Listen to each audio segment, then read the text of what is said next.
Assalamualaikum warahmatullahi wabarakatuh. Perkenalkan, nama saya Miss Ana Mutahara. Kali ini kita akan belajar materi agama kelas 7 SMP, yaitu tentang menghindari ghibah dan melaksanakan tabayun.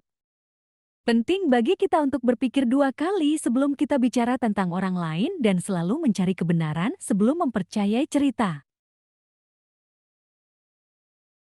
Sebelum itu, tujuan pembelajaran ini adalah melalui pembelajaran IQWIRI peserta didik menerapkan aktivitas salat sebagai bentuk penjagaan atas diri sendiri dari keburukan. Memahami pentingnya verifikasi tabayun informasi sehingga dia terhindar dari kebohongan dan berita palsu. Islam melarang ghibah.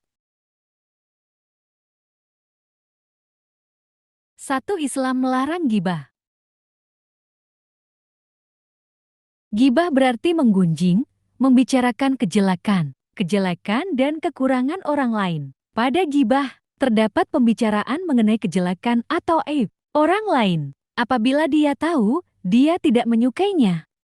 Islam melarang umatnya untuk ghibah. Ghibah diibaratkan memakan daging saudaranya sendiri yang telah mati. Hal ini ditegaskan dalam Al-Quran. Sebagaimana firman Allah SWT Quran Surah Al-Hujarat ayat 12 yang berbunyi, "Hai orang-orang yang beriman, jauhilah kebanyakan purbasangka kecurigaan, karena sebagian dari purbasangka itu dosa. Dan janganlah mencari-cari keburukan orang dan janganlah menggunjingkan satu sama lain. Adakah seorang di antara kamu yang suka memakan daging saudaranya yang sudah mati? Maka tentulah kamu merasa jijik kepadanya, dan bertakwalah kepada Allah. Sesungguhnya Allah Maha Penerima Taubat lagi Maha Penyayang." Quran Surah Al-Hujarat ayat 12.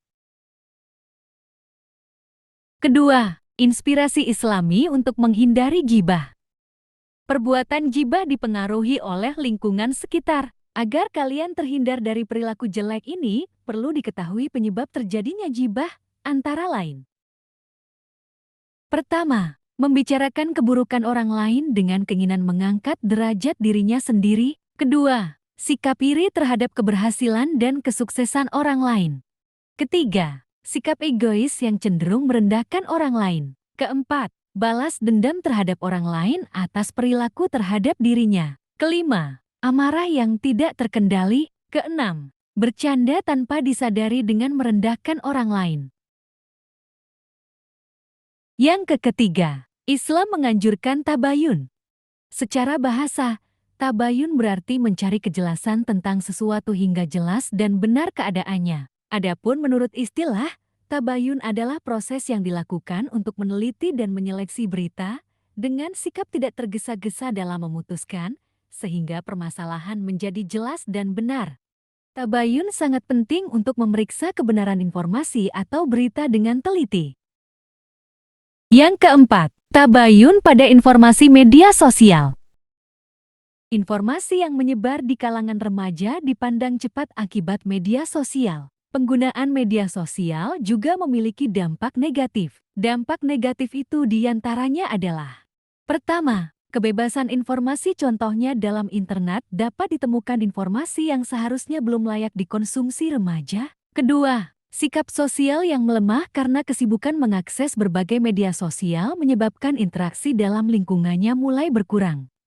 Ketiga, kelalaian dalam kewajiban agama karena kesibukan dalam bermedia sosial sehingga mengabaikan waktu yang sangat berharga untuk beribadah. Dan yang terakhir yaitu kelima, memetik hikmah dari tabayun. Tabayun memiliki manfaat penting dalam pencermatan informasi yang diperoleh.